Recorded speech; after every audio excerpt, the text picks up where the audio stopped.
Imagine with me that you needed to buy bananas from a grocery store. There's two grocery stores you can choose from. One of them is in your own hometown. The other one is in the next town over. Now, the next town over, they charge you more money for that same banana. It's the same product, but they just charge you more over there. And not only that, you also have to go over there. It takes you time to get to the next town over. And also, it costs you money to get to the next town over to buy that same banana for more money. Which grocery store do you suppose you might choose to buy your banana from? A similar question was before the people of New Brunswick in 1965, when the government announced that they would build the Westmorland Chemical Park in order to produce ammonium nitrate fertilizer. Now, of course, a chemical factory doesn't just spring up out of the ground. You gotta decide where to build it. And the government of the day decided to build it in Dorchester. Now, Dorchester, at that time, was an entirely unremarkable town. It had been in decline for many, many years already, because it used to be the home of shipbuilding. However, the age of sail had ended long before 1965. There was some farmers in Dorchester, but most of them left. And there was some trees in Dorchester, but most of the good ones got cut down already. So there wasn't a whole lot left going on down there. So, Louis Robichaud, the Premier at the time, decided that this should be the place where they should build the chemical plant so as to bring a little bit more fairness to the economy of New Brunswick. So here's the pitch. In June 1964, a minister named de Brise came out and said, this is what we're going to do. Beginning in the fall, we're going to start building a fertilizer plant. Now, why is it that they wanted a fertilizer plant? Well, the reason is because the Atlantic provinces in general were bringing in way more beef than they were producing. And they were bringing in way more chicken than they were producing. So why is it that the Atlantic provinces are bringing in all this food when we could just grow it here and make a bunch of money off of it, bro? Well, they decided that fertilizer would be the way to go, because New Brunswick was a pretty traditional place back in the day. Farmers weren't big on fertilizing at the time. And good golly, if all these farmers in the Maritimes decided to buy all their fertilizer from some kind of a central factory, then we must be able to make loads of money. Plus, if it's an ocean port, we can ship it off to other countries. Dude, railways into the middle of Canada, shipping out to the distant lands. Excellent idea. And now, of course, that's just talking about the finished factory. We're not even talking about the jobs to make the factory in the first place. And then not only did they want to have this ammonium nitrate factory there, they wanted to open up a urea plant. They wanted to open up a formaldehyde plant. They wanted to open up a facility to make industrial explosives. All up and running. It was going to make 16,000 jobs, centralized in the Dorchester area. And really, it's at this point right here, the making a deep water port in Dorchester, where things kind of started to fall apart for them. So also in June of 1964, at the same time they announced they were going to do this anyway, they also hired a Montreal-based engineering firm to come in and take a look at, is it possible to even do this? You know, they decided to announce it and then also find out if it was possible. So the firm comes in, they say, this is connected to the place that has the highest tides in the entire world. So we got some really high, really fast-moving water, got crazy winds. Also, this is in the Maritimes, so the water freezes over, so we get ice flows and huge icebergs coming down the river here. Having a port that would serve a vessel over 5,000 tons didn't seem like a good idea to those guys. However, not to be deterred, the government of Brunswick hired another firm to come and check it out. And the other firm came along, and they undoubtedly would have found all the same things. But they suggested, how about this? You can build a pontoon structure that connects to a concrete shore docking, and then the ships can ride up to the pontoon structure, and you won't have to do quite so much digging out in order to keep the strait open. So that's what the government decided to do. But just as a safety measure for this massive pontoon structure they were going to build, they also decided to make it so that they could detach it. That way, in the wintertime, when all the ice was around, hopefully it wouldn't get damaged. Now, the Robichaud government of the day didn't actually want to run the plant themselves. They just wanted to make an investment so that a private firm could come along and run it and then get everything going. So they signed an agreement with the Fundy Chemical Corporation, and the deal between them was the government of New Brunswick would make sure that all the supplies for actually making the fertilizer would arrive. Fundy Chemical Corporation could make the product and then sell it. The government of Brunswick was the holder of the loan, So if anything bad were to happen, the government of Brunswick would still owe the property, but they would also own all the debt associated with that property.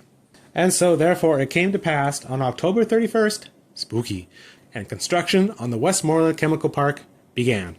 In April of 1965, the Havelock Limeworks Company announced that they were going to build a pulp and paper mill on the Dorchester Chemical Park site. Well, that's pretty sick. Things were really looking up. And not only that, but the Moncton Daily Times in April of 1965 wrote this in their column. The development of the Westmorland Chemical Park is perhaps unique in the annals of this or any other province. It is a bold and imaginative concept which is rapidly silencing the arguments of any detractors. The proof of the pudding is in the eating, and the results are being achieved in Dorchester Cape show that development is very tasty indeed. And then as things were moving right along inside of Dorchester, they started building the pontoon that would serve as the dock later on. $2.5 million. And then of course such an important part of this plan was that people were going to be employed as they built the place. And wouldn't you know it, in September of 1965, they had 500 workers on site and 120 additional technicians. And not only that, but also in September of that year, they connected the CNR, the Canadian National Railway, all the way to the park.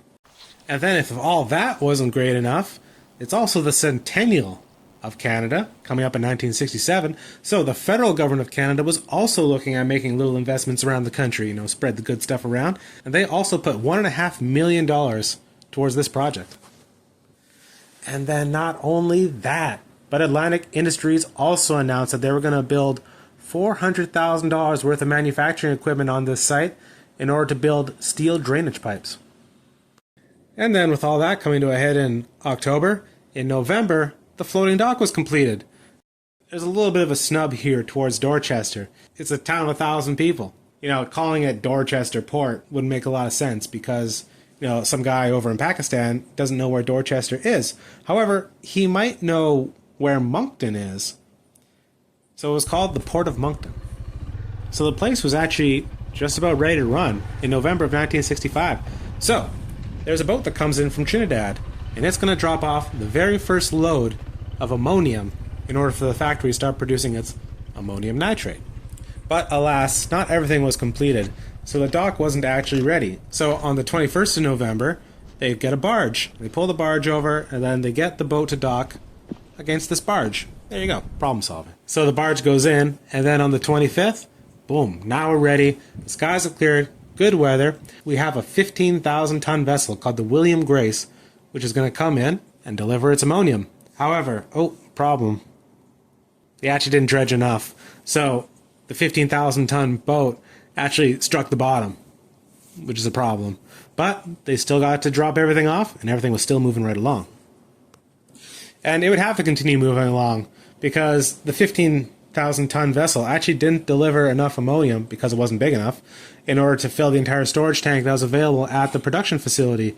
So the William Grace vessel was supposed to return in March of 1966. And then at the same time as dropping off all that ammonia, it would also pick up the very first load of completed fertilizer. Now, I mentioned Pakistan earlier because they're actually relevant to the story. So in January of 1965, all these folks had to think about where is it that we're going to actually sell all this ammonium nitrate. And ammonium nitrate, of course, is an accelerant. It's used in munitions. It's actually very dangerous to have around. So India and Pakistan had actually both banned the use of ammonium nitrate fertilizer.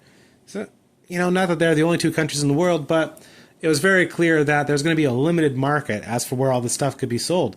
And as it turned out, they weren't really getting a whole lot of orders from within the Maritimes because, of course, Maritimers didn't use a whole lot of fertilizer at the time. They're still doing everything the old way.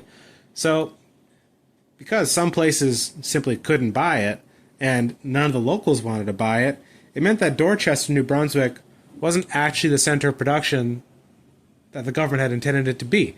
It's actually just one of many places, effectively, that could have sold ammonium nitrate fertilizer. And then, of course, further compounding all this, essentially the government thought that the Maritimes used way more fertilizer than they actually did, and that in the future they would use way more fertilizer than they ended up actually using. Now the issue is that the Westmorland Chemical Park was designed to make 65,000 tons of fertilizer per year. However, the bigger problem is actually that in 1970, once all this was long dead and gone, they did another study to try to figure out, what the case on the ground was, and they found that in 1964 there was actually under 9,500 tons of fertilizer used, and that the projected use of fertilizer in 1975 was still only going to be 18,000 tons. But actually, it gets worse. So, Fundy Chemical Corporation, of course, had to source ammonium from somewhere, so they found a company in Trinidad that was willing to sell them ammonium for $59 a ton, delivered. Now, at the time, that was a pretty decent price, so they signed up for multiple years. However, it just so happened that back in 1965, there was a pretty serious breakthrough in the production of ammonium, so the global price of ammonium actually dropped by $10 a ton, basically right after this deal was signed. So they were paying $10 a ton more than any other company that signed a contract to buy ammonium after 1965. And not only was New Brunswick buying their ammonium from Trinidad, which you might notice is a long way away, so they could have been getting it for cheaper and closer to their factory. So February comes round, and then it turned out that Monsanto could actually sell ammonium nitrate fertilizer for $4 a ton cheaper than Dorchester could. And then it also just so happened in that month that England banned the import of ammonium nitrate fertilizer, again, because it helps things explode. So in April, things are looking pretty good. Atlantic Industries had started up their pipe building factory that they had set in place. However, things also weren't looking good because by April, it was actually discovered that nobody in Europe, the Middle East, or Australia would buy their fertilizer. And so, with a bunch of ammonium nitrate fertilizer but nobody to sell it to, on May 1st, they actually postponed a lot of the operations at the factory. Now, de Brise, the minister responsible for most of this, he said that they were going to make a little report. Don't worry, everything's going to be fine. We're still finding some markets. We'll get back to you. We'll get back to you by the end of the month. Which, of course, he didn't. So June also passed. So then the factory was partially shut down. August of 1966. They had to announce that they could not sell the fertilizer to Algeria, Greece, or Syria. And so, more time passes. There's not a whole lot going on down there. And then October comes around, and the Fundy Chemical Corporation says, hey, we did it. We sold everything that we're going to produce next year. Now, how much were they going to sell? And for what price they were going to sell it? Of course, nobody knows these days, because after everything went bankrupt and everything fell apart, the report of who they were going to sell it to and for what price somehow conveniently went missing. So this is not known today whether or not they were just lying about it or whether or not they would have actually made any money on the stuff that they would have sold. But whether it was going to sell for this or that, well, who knows. December 1966. The Joseph P. Grace, which was a 9,900-ton vessel, successfully docked at Dorchester, dropped off some more ammonia. And then they had scheduled it to return in 1967. And also at the same time, they were shipping via rail blasting agents out to St. John. So, not the sea, but railways are still okay. Now here we go. January 1967. You might remember that back at the start of this story, when they wanted to drop off the ammonium into the port, that the dock wasn't actually ready yet. And so they had to tow in a barge to use that barge as a dock. There was a big storm, and the barge was sitting on top of some silt which had accumulated underneath, and then the barge snapped in half. Uh-oh. So now it was actually impossible to get any boats in and out of the port of Moncton, and they had to move that barge off to the side. And you might recall way back that before any of this actually happened, that there was an engineering firm that said, hey, maybe it's a bad idea to build a floating dock here because, there's lots of ice and lots of wind and lots of tides. So, bad things might happen, which they did in February. The whole pontoon structure got ripped off and then washed up on shore, 100 yards or so down the river. So they had to tow that whole barge back over to St. John to get it repaired, and then they would tow it back from St. John to the port of Moncton once all the tides had cleared out and the weather had improved. And also, if you really think hard, you might remember back to the beginning of this story when the government of New Brunswick was responsible for making sure that boats could come and go from the Dorchester Chemical Park, and then the company that owned the park was responsible for actually selling the stuff. Well, as a result of not having a dock, the company had to use rail lines to get all their product out, which meant that the government of New Brunswick actually had to pay the Fundy Chemical Corporation for all their extra shipping costs. But if those things seem bad, don't worry, because it gets worse. So eventually, in May, it was time for the boat to finally come in. They were finally going to come and drop off more ammonia, and then the boat would get to take away all this ammonium nitrate that they had built, so that they could sell it. That'd be great, right?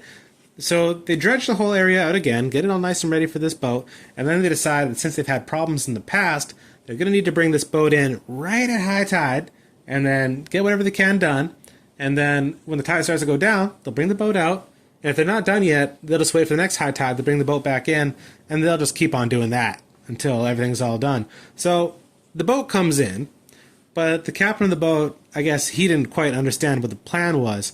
So he's sitting on his boat. He's doing, of course, sonar depth checking to make sure that the boat's not going to bottom out. And then he actually gets a warning that the boat's going to bottom out. So he just takes off. He doesn't finish unloading his ammonia. He doesn't pick up any ammonium nitrate. He just takes off and never returns. And then, since this was obviously never going to work, they actually just stopped dredging the area entirely anyway, so that no boat ever could come up there ever again. So, of course, with no real way to get any supplies in, and no way to get a finished product out, eventually the Fundy Chemical Corporation simply declared bankruptcy. $5 million gone. Uh-oh.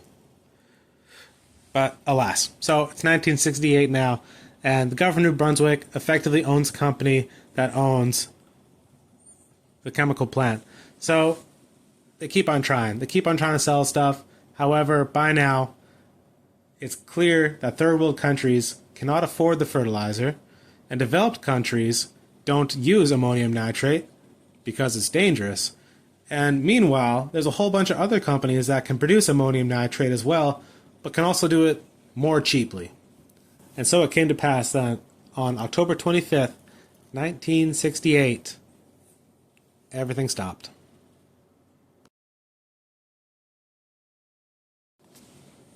But really the big takeaway here, aside from the government of New Brunswick wasting just absolute boatloads of money, kind of literally, Dorchester was left holding the bag. Now, census data for Dorchester only goes back to the mid-1980s, and if you look at the census data, Dorchester has not grown in 40 years. And there's still nothing there. It's such a... When you go down there, it's so obvious that there used to be a lot of money there. There's so many gorgeous houses that are just rotting away because there's no industry to support the people that live down there. So really, aside from all the New Brunswick taxpayers who lost all their money, Dorchester, very, very acutely, was the biggest loser here. It goes to show that the government can decide to do things, and it can do things effectively, but if they choose to ignore obvious warning signs, if they choose to ignore market conditions, if they choose to ignore good advice, it doesn't really matter how hard they try or how much money they pump. Things that are destined to fail will fail.